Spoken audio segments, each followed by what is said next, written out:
Welcome to the Corporate Venturing Insider Series. Today, I'm very happy to have Barbara Dalton from Pfizer Ventures joining us. Barbara, welcome. Thank you for inviting me to join you this morning.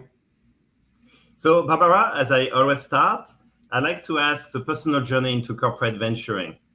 Well, that's been a long journey. I've been a corporate venture capitalist for over 30 years, so it's been a long journey. But getting there, I started my life as a research scientist and spent 10 years in academia, both working and completing my education. I have a PhD in immunology. And after finishing my PhD and looking to do a postdoc, I was interested in following the science that I had originally been involved in, and that was interferon. It was interferon biology, long before it was cloned. And the labs that were doing that work were not located in my hometown of Philadelphia. But I was married, and my husband was married to a family business. And so my decision to leave academia and go into industry was determined for personal reasons. I decided to stay married, and was looking for a position within the Philadelphia area. SmithKline & French was a large Philadelphia-based pharmaceutical company, and they had an opening for a postdoc in their research organization. And so because I decided not to take a postdoc in the UK, which I really wanted to do, I decided to stay for personal reasons. I think that's an important point. We make career decisions for personal reasons too. And I joined the pharmaceutical industry in the early 80s in a research laboratory working in the interferon side of the business, and not the interferon, the inflammation immunology side of the business. Early days for what would become known as the JAK systems, the cytokine systems that drive inflammation. And I did that for about 10 years. One day I was on a train going to Baltimore. I always remember this day. I was on a train going to Baltimore with my boss, the head of the department, because we were looking to buy some collaboration in the chemistry area. And we were going to visit a company. And on that train, we bumped into a gentleman whose name was Peter Sears. At that point in time, Peter was head of the venture capital group at SmithKline. That venture capital group was called SR1. And so we had an introduction, we chatted, Peter got off the train, going to a board meeting, and we continued on to visit our company that we were looking for carbohydrate chemistry in. About a week later, I got a phone call from Peter who asked me if I would be willing to help them look at some companies, help them with the diligencing of companies in the immunology area. And I said, sure, I'm curious. As a scientist, I'm very curious. And I'd say, sure, I'd be glad to look at some companies and opine on the science. So I was helping the venture capital group due diligence for probably 2-3 years or something like that. When they had something that fell into my area, immunology, they'd give me a call and I'd take a meeting or review the slides and opine on what my thoughts were. And I got to know the group. It was a very small group. And then in the early 90s, I decided, 20 years of laboratory work, it was time to move on and do something else. And so I started looking for other positions within then the SmithKline business side of the organization. And it's quite common for scientists to move into business development because we bring our scientific background with us to do the work of business development.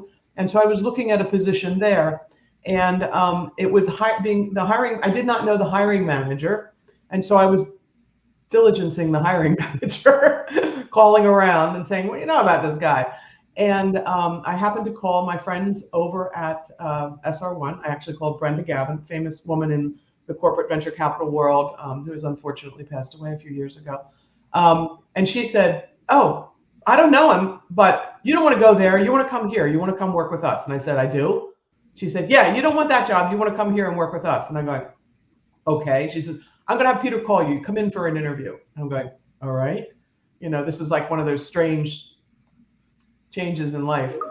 And the outcome of that was I had a meeting with Peter. He explained to me at a very, very, very high level what venture capital was. While I had been doing diligence for them, I didn't go and research venture capital. I just did the science side of it. I never paid attention to the business side of it.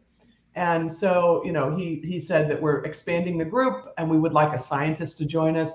We have a business development professional, we have an accountant, we have a lawyer, we have a physician. We'd like a scientist to join us, and we've worked with you. And so, yeah, we'd like you to join the group.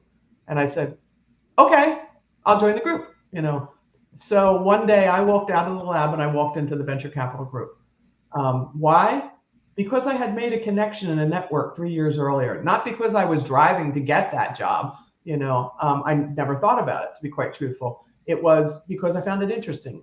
I'm always very curious about science and what's going on. And so that started my career. A random event of bumping into someone on a train to Baltimore, led into an introduction to the team, working with the team, and then eventually being hired by the team. After 10 years, I ended up running the group. We went through many changes and things like that and became GlaxoSmithKline and those sorts of things. But I thoroughly enjoyed it. Just like when I transferred from the academic research environment into the pharmaceutical research environment, everybody said, oh, you're going to the dark side. I thoroughly enjoyed my move into the pharmaceutical industry. I really liked the focus of drug development. There was real end game there. You learned what experiments you didn't have to do. The ones you did, you focused on getting to the end game, as opposed to research where you can meander around and ask questions, open questions, which is really nice. And what in many cases the academic world does. But in the pharmaceutical industry, you are driven to the end game, which is identifying novel targets, identifying novel drugs. So I really enjoyed that switch. And now I had made the switch into venture capital as a member of a team. It was a very small team. I actually liked that too. I liked the small team that operated like a partnership more than, being one person in a 5,000 person R&D organization. And the other thing that I liked about it is you were responsible for yourself. You weren't dependent upon the organization being successful. You were responsible for the work that you did. Peter did an excellent job of offering his time to me to train me. He said, we will work together until you tell me to go away. He said, we will go to all the meetings, we will do everything. And he would throw business plans at me and, say, what do you think about this one? And then those days, business plans were actually documents, maybe 50, 60 pages long. Everybody was taught how to write a business plan in business school, and they wrote business plans, and you sat down and you read them. And you've quickly developed a way to review them, which was first go look at the people, find out who the people are.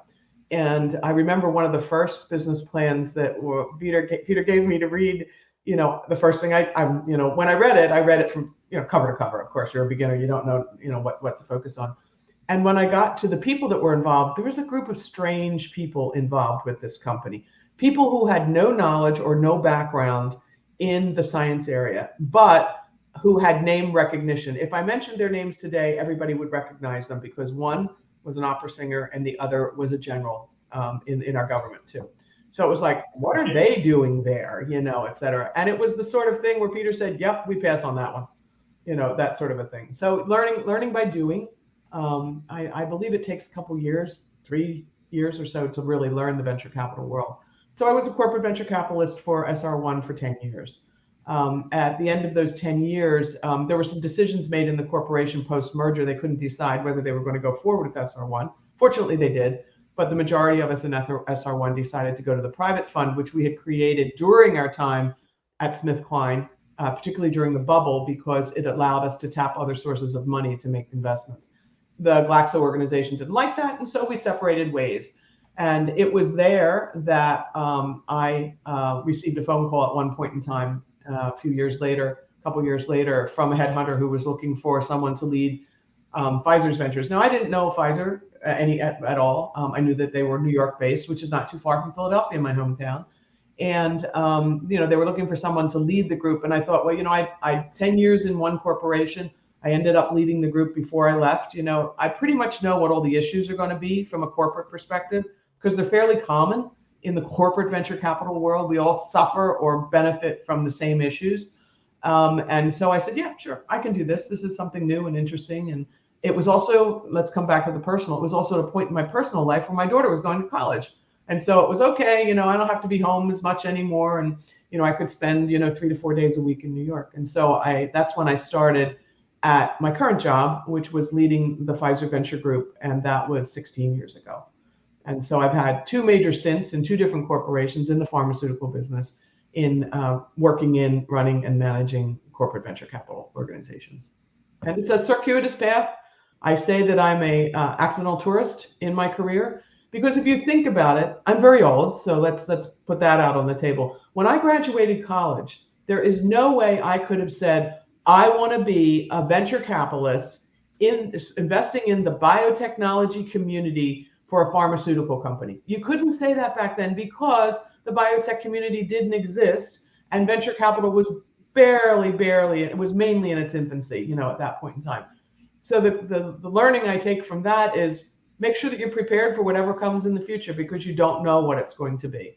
I've certainly, my career has sort of paralleled time-wise the biotech industry.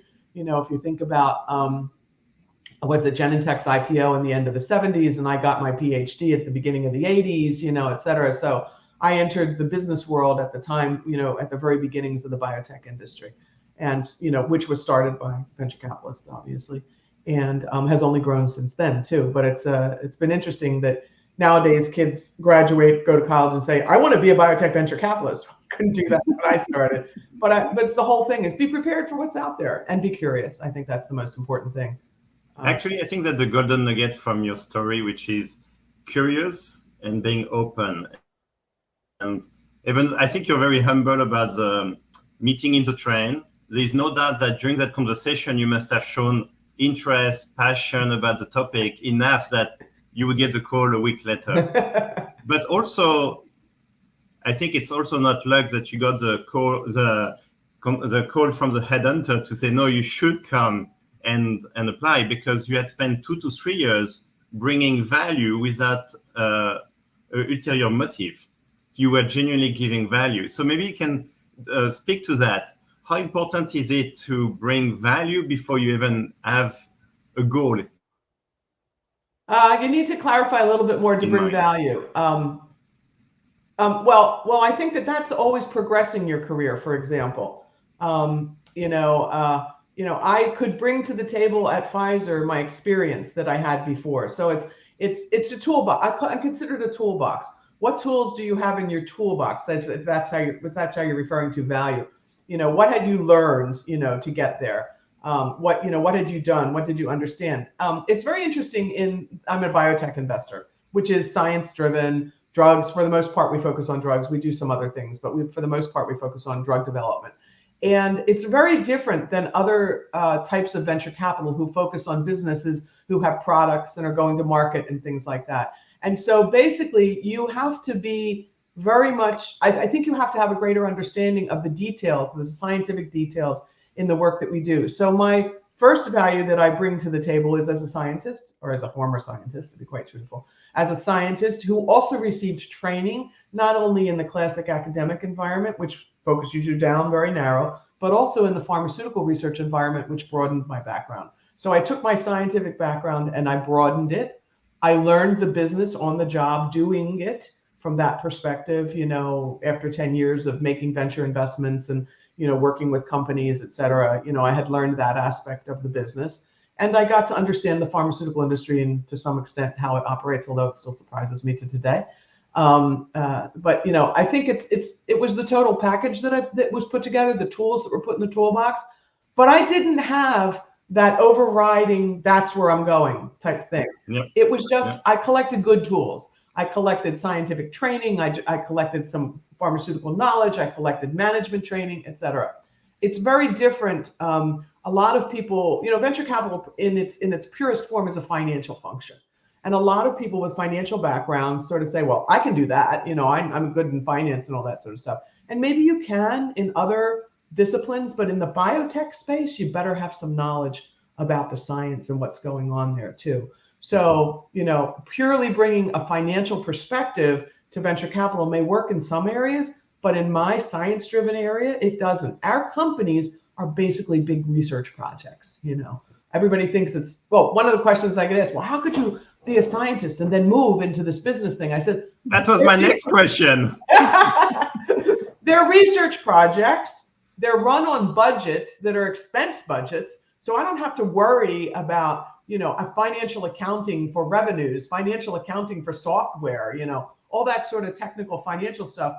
I guess, I could do it if I needed to, but in a biotech company, you don't need to have that background. You need to have a stronger background around the science. Yes, you have to pack it in with some business aspects, managing companies, managing businesses, compensation, option pools, the legal documents for the investments. Mm-hmm. But the reality of it is these businesses are research projects with expense budgets. So anybody who's managed a household budget, knows that so much comes in and it gets spent and there's nothing left and nothing else comes in. You can't do what you normally did. So it was simple.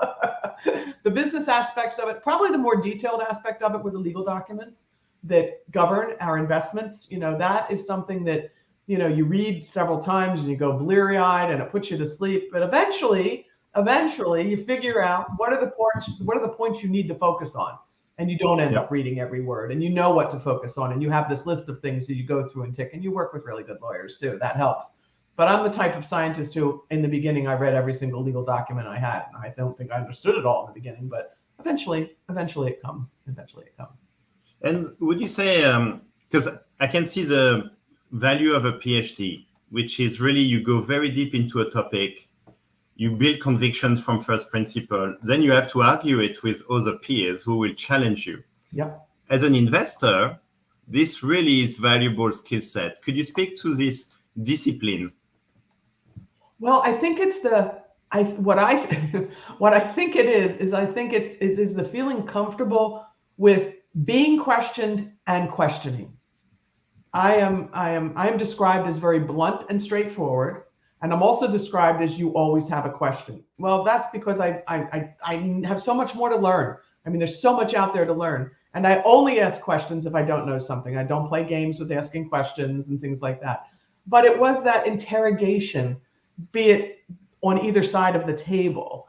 So if I'm interrogating a company about what they're doing and they're not responding the right way or the way you would expect someone who should be knowledgeable in this space to respond, it's, a little bit of a red flag too. And then if they come to the table and they don't ask questions of me as representing an investment group, or anybody in the team as an investment group, they haven't done their homework either. Years ago, we're called Pfizer Ventures. So you know who we are, you know who we represent.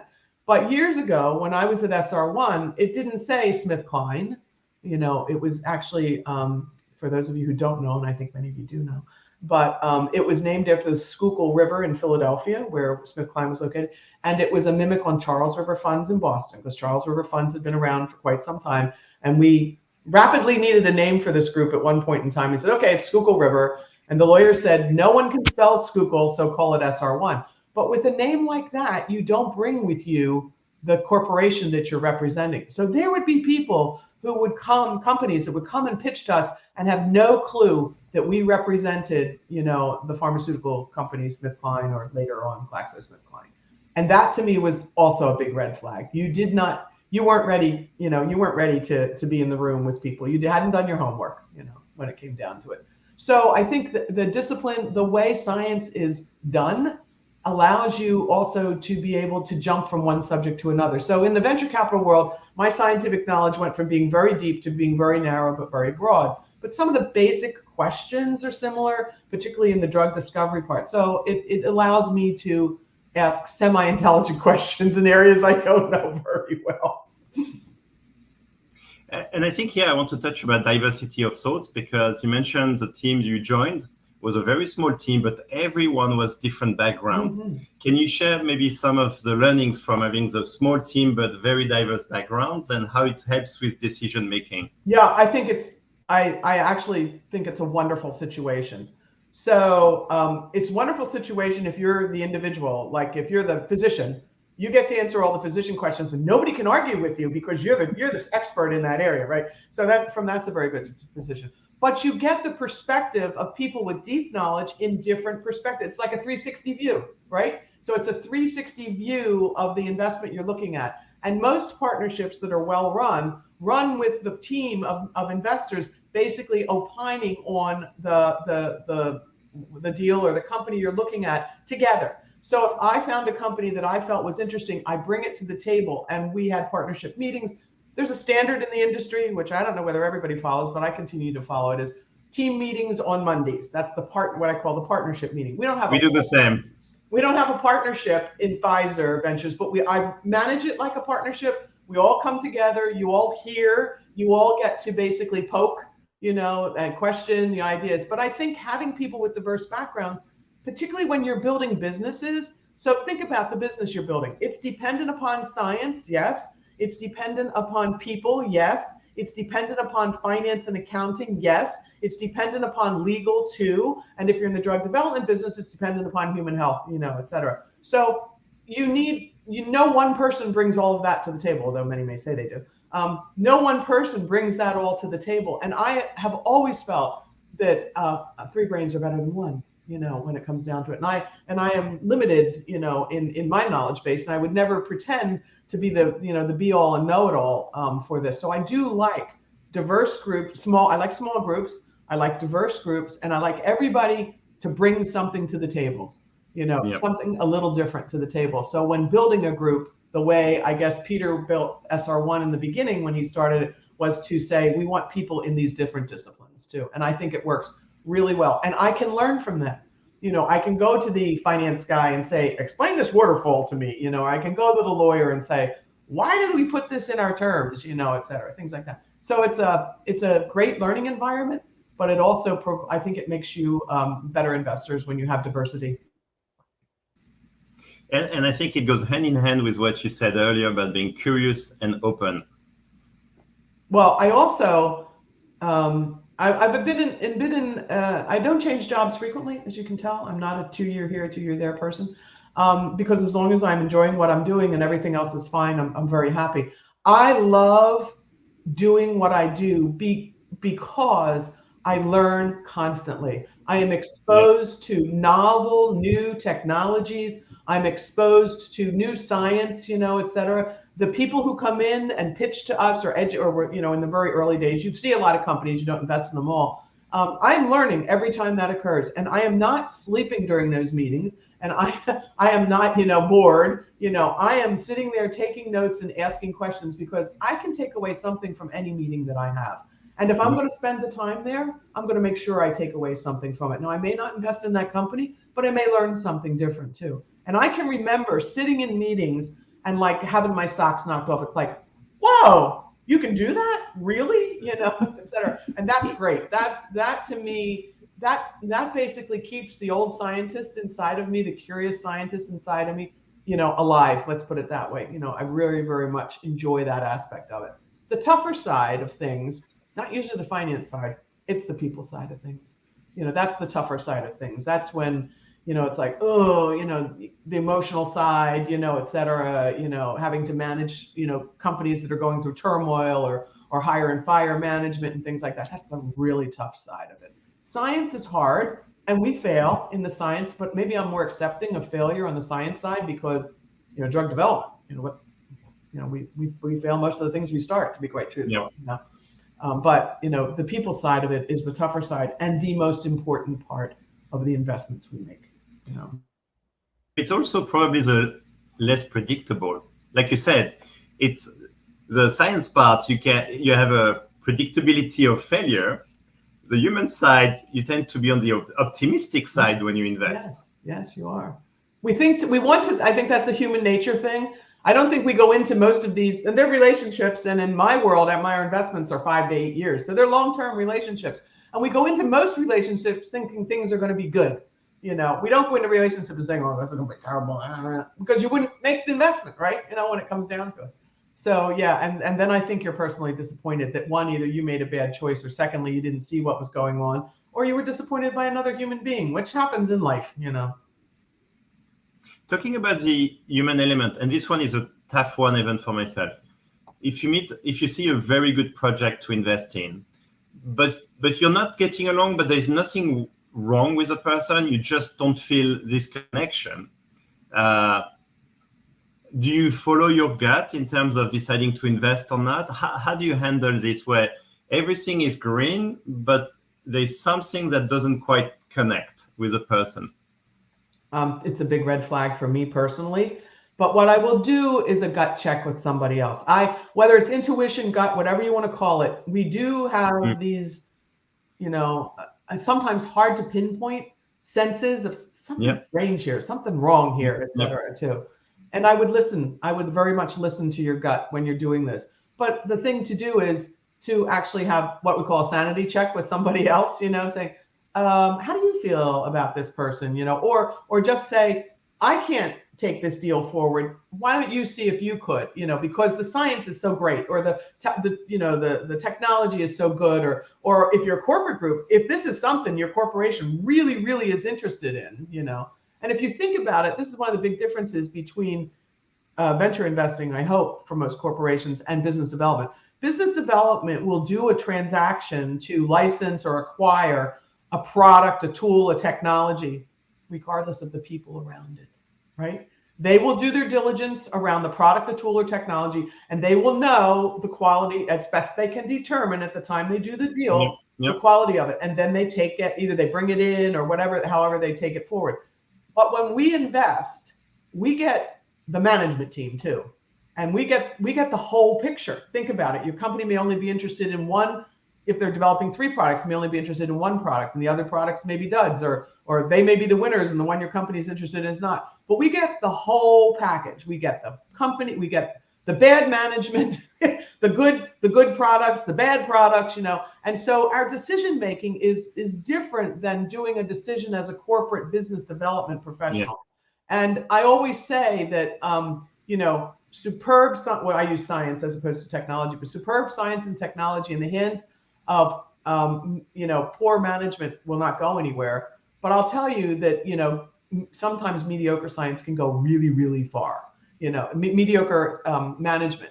Sometimes you want the best management, and the mediocre science can make a success, but the best science and bad management won't go anywhere. So I'm very much influenced by the people, and it's the management mantra, management. I changed that to people, but it's very much the case. And if you look back at investments that you've made, you probably had information at the beginning before you made the investment that told you something was going to go wrong with the people, and you didn't listen to it. And if you've done that a couple times, you go, get smarter next time, too. So I actually, if it were only me and not a team and not a corporation, I would run for the hills. If my gut told me something wrong here, I don't care, best thing since sliced bread, I'd run for the hills.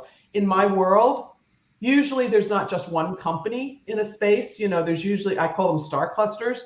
They emerge, around a new technology, and there's 5, 6, 7 companies, and you try to choose one in there. There will be one in that technical space doing something, that's emerging, creating science that in the future will be valuable to my parent organization. And there will be one there that has a good management team that you don't have that negative gut reaction to. And I would say, when you have that reaction, I would go the other way.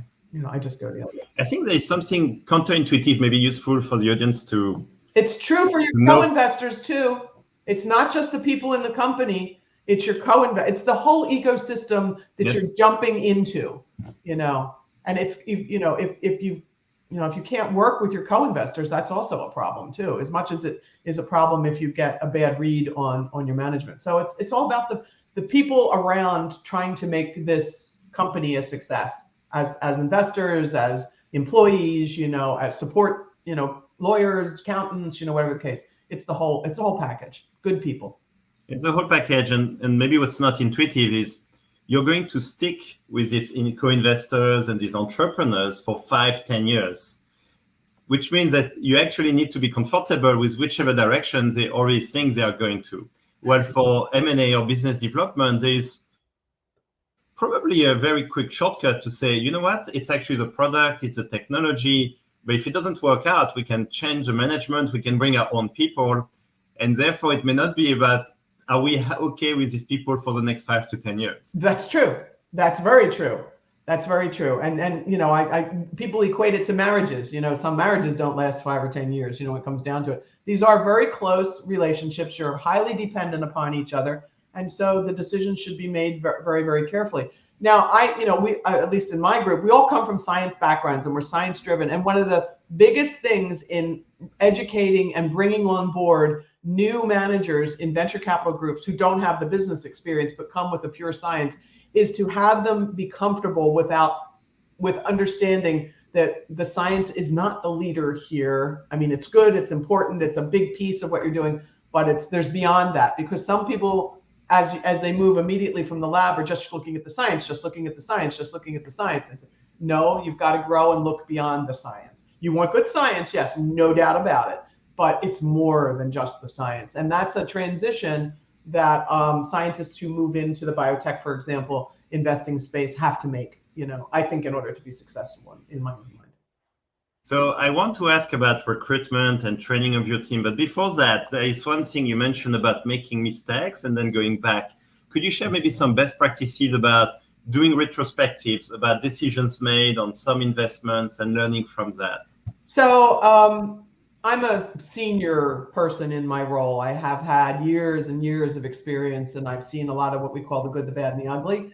And it's very interesting in that I've had the pleasure of bringing forward a team of people who had no venture capital experience. And those Monday morning meetings become teaching moments. And I will actually say, teaching moment, let's go back. You would? Yeah, I would. I'll say something to be learned here, et cetera, particularly when we're talking about what's going on. What happens in partnership meetings is you look at new deals, but you also review your current portfolio, what's happening, what's going on. And, I personally, as sort of the educator, the trainer in the group, will actually pull out what we're actively working on and saying, this is an educating moment, too. This is something you need to learn from. See what happens, or it can be a good thing too. See how this moved forward. See how they were successful in creating a partnership. But this is an education moment. This is something to learn from. This event is something to learn from. So I think doing it immediately, when you're in the thick of it, really helps the partnership, which I truly try to create as a real partnership. And it's really interesting when the members of my team come back to me and say, you told us to to look out for that. And I said, yeah, it's good. I'm glad you remembered it. I'm glad you remembered it too. But it's you use your past experiences, because I sound like, this concept of wise old people who tell you stories about the past. Well, I've become that person, whether it's wise or not, but I do tell a lot of stories about, I'll never forget when, or remember when, and this is what happened. And I do think we learn from those sorts of things. So I try to incorporate them into our team meetings. Sometimes it's quite, funny, or, not only educational, but, it's like the stories are great in some cases, too. Actually, I think it's very important, because in venture capital, sometimes there's something that comes along that doesn't happen a lot, quite rarely. And so in our case, when we started TDK Ventures, we had Paul Holland, who was a GP for nearly 20 years at Foundation Capital, mentoring us. Yeah. And I remember there was times where we would see something and you say, you know what, in the last 20 years, I've seen it 3 times. And that's what happened. There's no substitute to that than someone who's been through it. Well, I will tell you, I fall in that category today on AI. and health tech, et cetera. 3 times around, et cetera. Is it really here now, et cetera, that sort of stuff. And everybody said every time around, yes, it's really here. Yes, this is it, et cetera. Okay, too. So yeah, but there is, in the world of technology advancement and development, there's a right time for things. Yep. And the problem is we don't know when that right time is. So in my world, the science world, the human genome, for example, this goes back several years, was a big thing. One, that we had the tools and technologies to do it, but secondly, that we could learn from it too. And I had a friend who unfortunately has passed away, who very early in his venture capital career backed a company that was going to sequence the human genome, and it failed. It was not the right time for it, et cetera. 4 years later, he was so smart. 4 years later, 5 years later, he came back in and backed another company that was going to achieve the same thing. And that one was extremely successful. It was not the right time 5 years earlier, or maybe not the right people, but I don't think it was the right time. I think there were technological advances too. But he had such knowledge and confidence that he could say, okay, that was a terrible failure, lost money, et cetera, but I can come back in 5 years later. Now, I'm a little bit more wary. Some of us, we lose money in a particular area, so I'm not going there again, et cetera. I think you have to mature in that view, because there is a right time for things, only we don't know when that right time is, And if you really truly think it's very valuable and it did fail 5 years ago, it may be the right time now, So don't be as narrow-minded as I can be some days. And we have the same today with clean tech 1.0 10 years ago, clean tech 2.0, and it's about understanding what's different. Is there something fundamental that says why now is now? Why now? You're right. Definitely. Very Although, nice.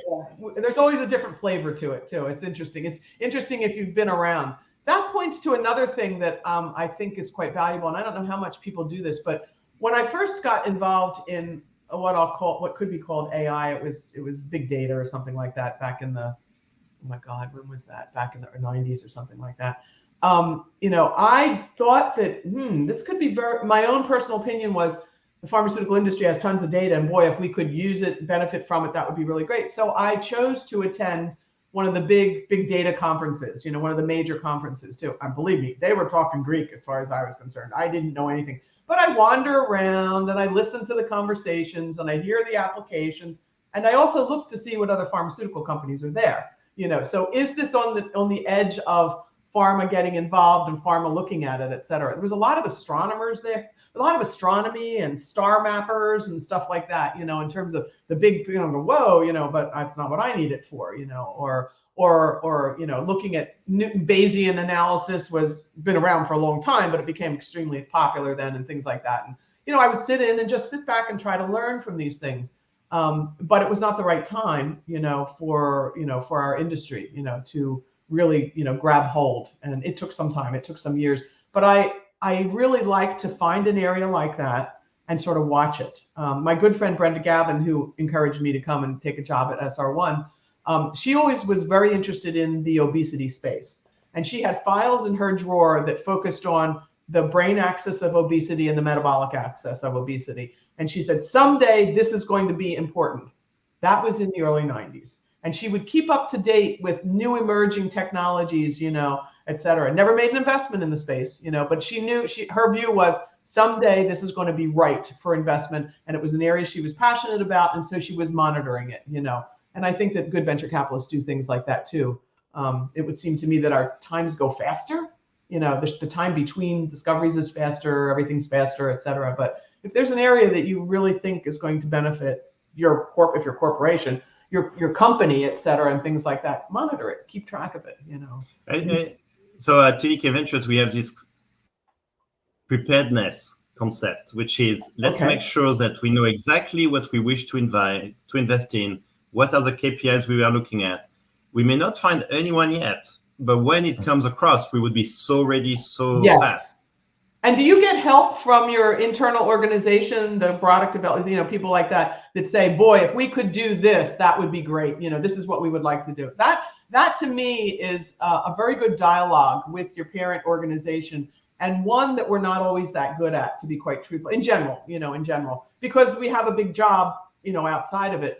But I also like people, I gravitate towards the people in my organization who think that way. There are many people who are very smart and thinking about their own particular project, but those who think to the point where if that breaks, that's going to be really relevant for us. And so we should be watching it, et cetera. And so I like to team up with somebody internally from a science perspective to say, so maybe every 6 months we're bouncing back, potential, scientific publications or things we've heard, et cetera, but it's not right for prime time yet. And I think having those relationships with people who are in the front line of the science and technology in your parent organizations who think like that. Not everybody thinks like that. A lot of people are really heads down and doing what they need to do to advance the projects they're working on. But those who are the big thinkers, I really like to sit down, have a drink with big thinkers. That's always fun. And it's part of the best parts of learning. So I want to talk about recruitment. How do you pick people to join your corporate VC, and how do you find them, and how do you motivate them? That's very interesting. Probably find, train, and motivate would be the two. Remind me to come back to this. So I joined a group which was very small at Pfizer. It was 3 people. And at some point, I'll tell you about the hirings that I've done within the Pfizer organization. Thank you. And it was small, very small people. And then when someone left, I had to fill a spot. And it just so happened that someone I had worked with at SR1 and I had known for quite some time, who had the experience and knowledge could come, join us, hit the ground running. Similar background to me, scientist by training, pharmaceutical industry, et cetera. And so I recruited that person to join the team. That was Elaine Jones, to join the team. And so for a number of years, there was Elaine, Bill Burkoff, and myself, working. And then we had a remit to expand the group, and we needed to hire like 6 people because of some things the corporation was interested in having us do. One of those was because Pfizer was getting out of the neuroscience area. We were stopping all of our R&D in neuroscience, but there are people in high levels in the organization that felt it was important to keep an eye on that. Not like you were talking about an emerging area, but it's one, we can't do everything. Any one pharmaceutical company can't cover all the therapeutic areas, and we made a decision to stop research into neurosciences. And so the thought was, well, how do we keep touch with what's going on? Let's have the venture capital group continue to invest in that space. There was new headcount, new allocation of people, and let's have 25% of what you're doing go into neuroscience. So that made it simple. We needed some neuroscientists in the group. So part of that hiring was to hire scientists who could bring knowledge to us such that we could continue to make investments in the neuroscience space, especially when we were depleting the scientists who were neuroscientists internally. So you didn't have necessarily a group to go to help you. And then at the same time, we were expanding more broadly. The venture capital group is a small group in most cases in a very large organization. And you want to have as many networks and feelers into that organization as you possibly can have. I could have posted those roles at the time of expansion externally and brought in more people with experience. But we had 3 people, myself, Elaine, and Bill, who were extremely experienced in the venture capital world and felt that we could teach anyone to do our job as long as they brought something else to the table. And that was the science they brought, or the background they brought from within the Pfizer organization, who they knew, who they networked with, who they connected with, et cetera. I always wanted a chemist.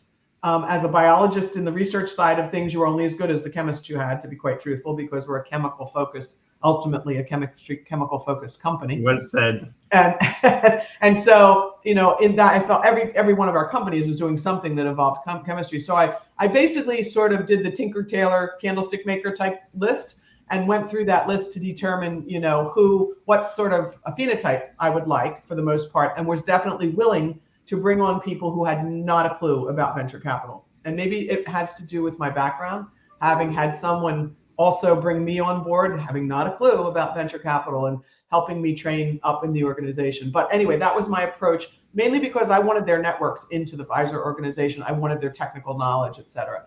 And so, we identified someone with an oncology background. We had 2 neuroscientists, we had a chemist, et cetera. We had someone who was working in structural biology. We also chose a person who had not only a science background, but also a consulting and strategic background, who had demonstrated an interest in what we did. This is the situation. Somebody who volunteered some time with us, had expressed an interest. And in this case, they were very much driving for, I would really like to work with this group. And that was okay, but that had gone on for a year or 2 before, et cetera. Got to know them, got to know, how good or, how well we thought of them. And so we hired people who brought something to the table that we didn't already have. My most recent hire was Irina Melenkova, who has a 20-year experience in our industry, large company, small company, CFO, venture capitalist, investment banking for 10 years. So she came in, hit the ground running, didn't have to train her how to do anything, when it came down to it. And she also had worked in a pharmaceutical company, a large corporation before, because I think some people who have never worked in a large corporation come in and are amazed positively and amazed negatively. It's like, you really operate like that? Really? Is that the most efficient way to do things? Et cetera. So, large corporations have, are different, and large corporations in the pharma industry are different than large corporations in the tech industry too. But they all bring something different to the table than small companies. So if you only have small company experience, you should probably get some large company experience too. You need both to be the best of both worlds. So I chose purposely to hire people who needed to be trained, and the 3 experienced people paired up with the new people and worked to bring them up to speed. We also did, I said we have these teaching moments, but we also did teach-ins. We had outside lawyers come in and go through term sheets. We had compensation experts come in and go through compensation structures. So anytime I could find somebody to come in and educate us about the business side of things, we did that. We did that formally. We did it informally. And they brought their networks to the table. And it's worked out extremely well. 5 years later, they're all card-carrying venture capitalists who know what they're doing, et cetera. Every now and then, something new will come up that they haven't dealt with. Right now, we're looking at doing a little bit of fund investing, and not everybody has invested in a fund. And so I've made sure that the members of the team who haven't had that experience, can get that experience. We're not big fund investors. Pfizer does 90% of their work as direct investing. Every now and then we find fairly unique funds that we want to work with. And so you need to understand that side of the LP and being an LP in a fund. So that was even 5 years after they've been card-carrying venture capitalists. Now they're learning about it from a different perspective. And so I share the wealth of throwing people into that who've never done it before. I think your own experience, which is you had never any intentions to do venture capital, you were a scientist, then you learned everything from your peers, that allowed you not to have any filter for who you were going to recruit next. Yeah, I guess maybe it did influence it. There are a lot of good people that we could have recruited. I think it's very hard in the corporate world to bring people from the private financial venture capital world into the corporate world, unless they've had some corporate experience in general before that, too. Some people like the stability of being a corporate venture capitalist outside of the fund, the lack of stability that one could argue that funds have, which I think a 10-year fund gives you pretty much stability. But anyway, I think that there's different reasons why people want to work with corporations and don't want to be in the private sector. But fund, and I would say at its heart, venture capital should be the same in a company as opposed to a private group. But you do have some sort of maybe guardrails, restrictions, limitations that your culture and environment in your corporation puts on you. And it varies from one corporation to the next. It's like, and so you learn in one environment, and depending upon whether you stay in that environment or you move away, it can be very different from one corporation to the next. Whereas the private venture capital world, well, I'm sure that every one of those funds are all like dysfunctional families, but anyway, they're all, but they're all based upon the same structure. The LP-GP for the most part, some people are trying to invent new things always, but an LP-GP structure with partners and things like that. And they're all standard and common. But in the corporate venture capital world, we're not all structured the same. In fact, 95% of us aren't structured like each other at all. So there's big differences. The other question you asked is how do you motivate them? Yep. Venture capital in itself is a very motivating function, and it has to do with continuing to be able to invest. Continue, and I think there's self motivation. There's team. In my case, I hope it's team motivation. We live and die based upon successes that each one of us has and failures that each one of us has. So I view a success, if you're a member of the team and you've had a major success, it's our success, et cetera. And if I've had a major failure, it's our failure, too, because we live or die based. And that's true of the private venture capital world, although some would argue it's not, but it is supposed to be true of the private venture capital world.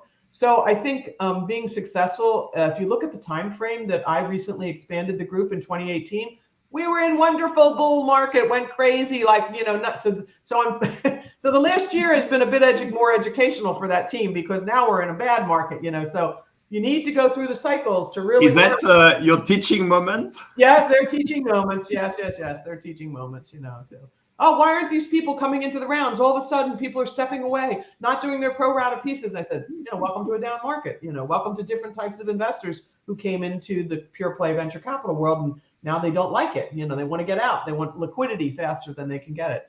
But so I think that there is that. They also come with scientific backgrounds, so they have a bit of what I talked about in terms of being a scientist and always wanting to learn, and really like gee whiz science and stuff like that. And they're learning very, very hands-on about the people part of it. I still am learning that too. But I think it's the science that drives them. The successes, drive them too. We don't have a carried interest, structure. So it's not because we're financially successful for the corporation that they're making more money as a consequence of that. So they don't get that as a sort of positive, but I think they get a lot of other things that are positively motivating to them. And what was the final thing? It was motivation and something else. And how do you select them? Well, I think you touched on it. It had to do with background and information, at the time. The other thing is the most recent person that I hired who had all that experience. I had lost one of the members. Bill Burkhoff chose to leave, and so I had lost a member and Elaine retired, and here I am. I didn't have that core group of people with significant investment experience. And so in that case, I said, let's bring another person in with significant investing, financial experience, and that will help to bring something new to the team. And Irina, does teach-ins about how investment bankers think about things, and stuff like that too. So, it's people with different backgrounds you can learn from. It's really cool. It's wonderful.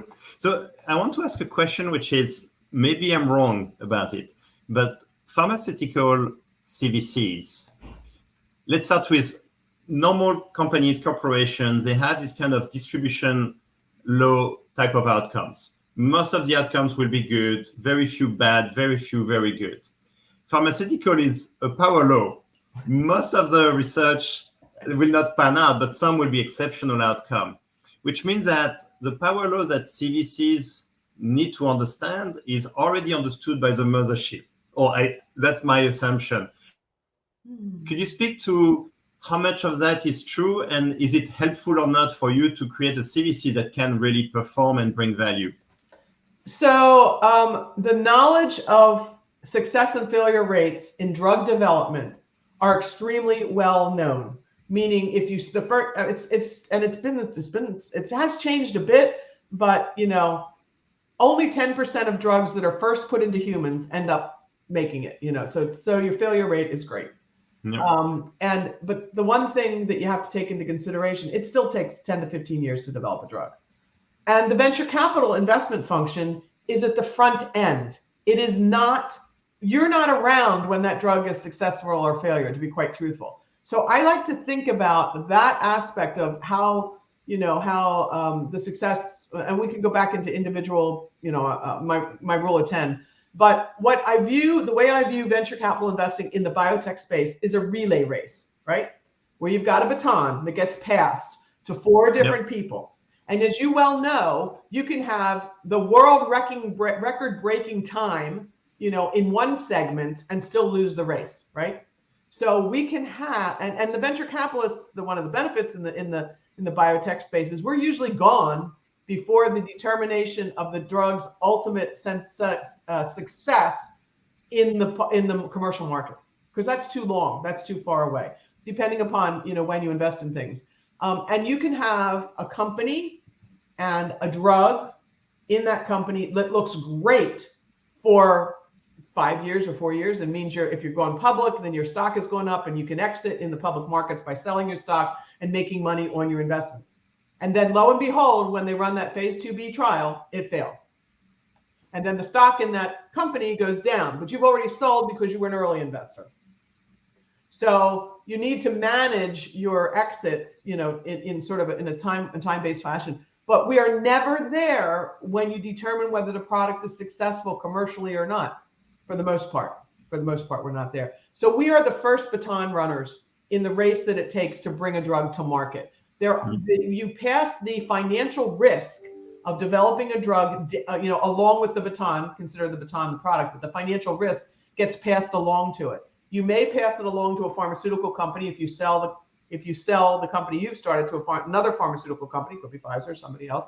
You may pass it along to private equity guys, when they get happy about biotech, which depends upon only in bull markets, or you may pass it on to the public markets, in a bull market, et cetera, too. And then it gets passed on again, in terms of, is this a growth stock, is this going to be merged later, et cetera, is that little company going to get bought in the public markets, et cetera. So you pass the financial backing of these companies on to different players over time, and you pass the financial risk onto these players over time.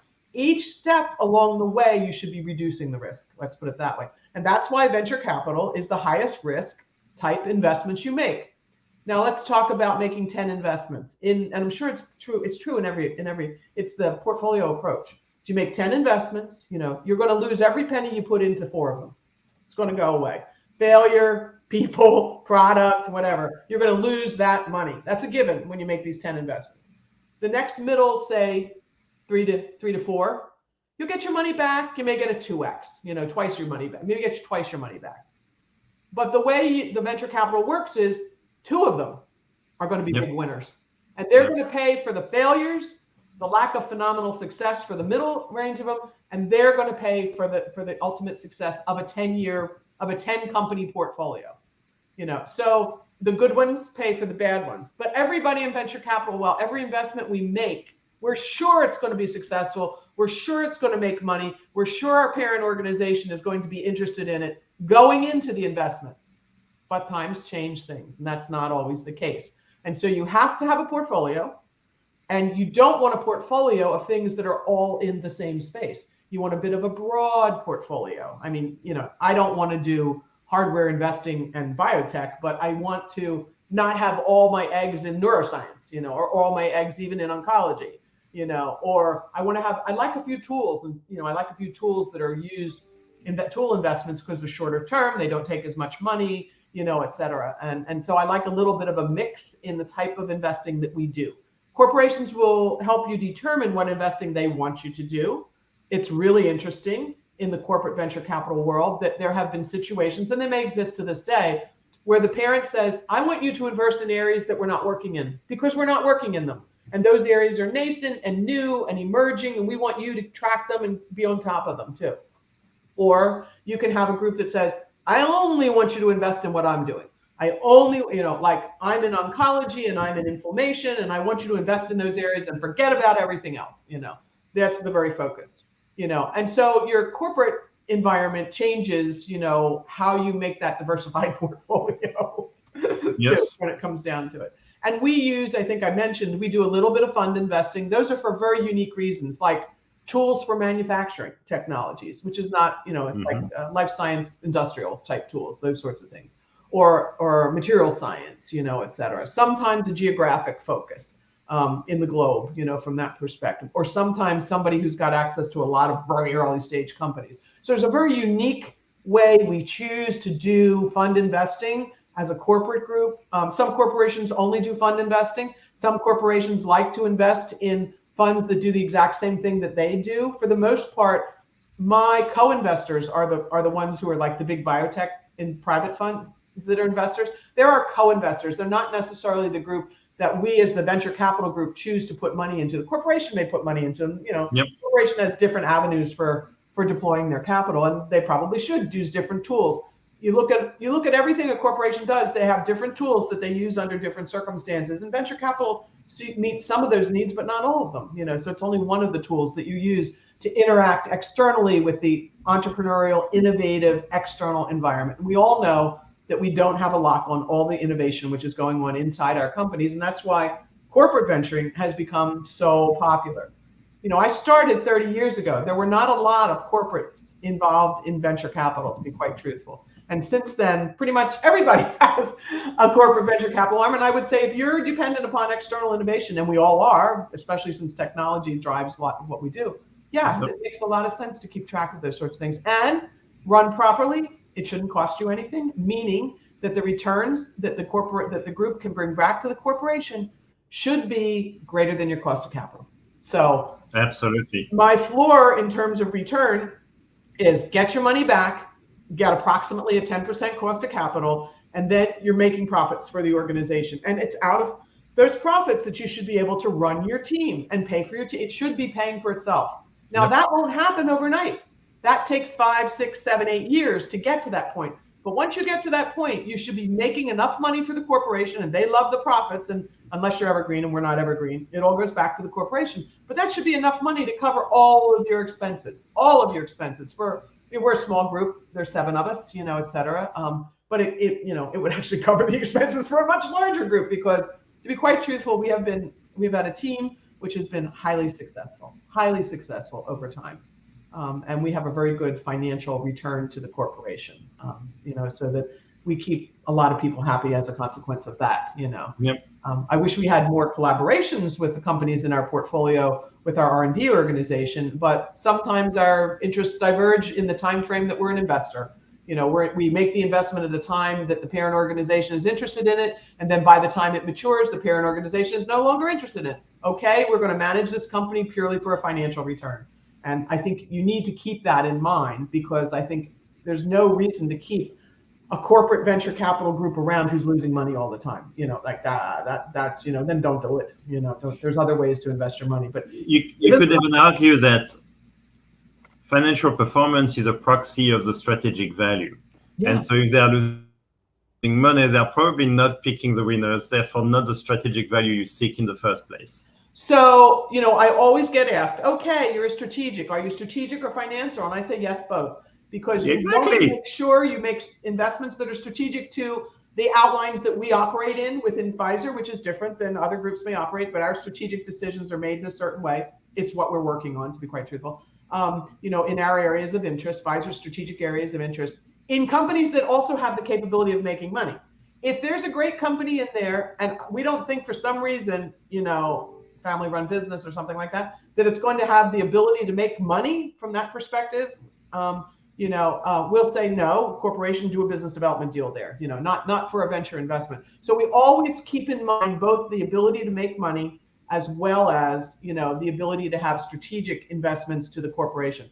We are a corporation, and all of our money comes from the corporation. So I will say, yeah, every now and then we lower the bar in order to do something for the corporation when it makes sense.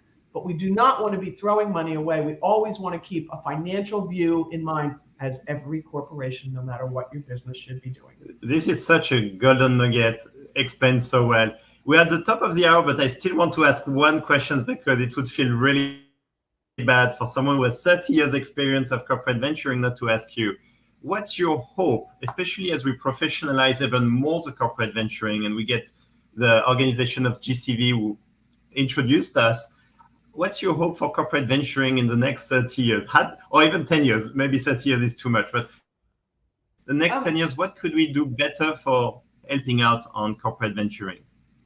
So I think that we should help to, I will say it's been happening over time in that venture capital has become a part of most corporations. However, when there is a management change or when there is a merger, one of the areas that suffers probably the most is the venture capital group, in that somebody decides to change the objectives, which throws a lot out the window. Somebody says, I don't believe in it, I don't want it, etc. I would hope that in the next 10 years, we create a much more stable environment internally in everybody's corporation, such that these groups that are usually small, they are not the tail that wags the dog, etc. They are very small, but very powerful, should be independent and financial, in their way to operate.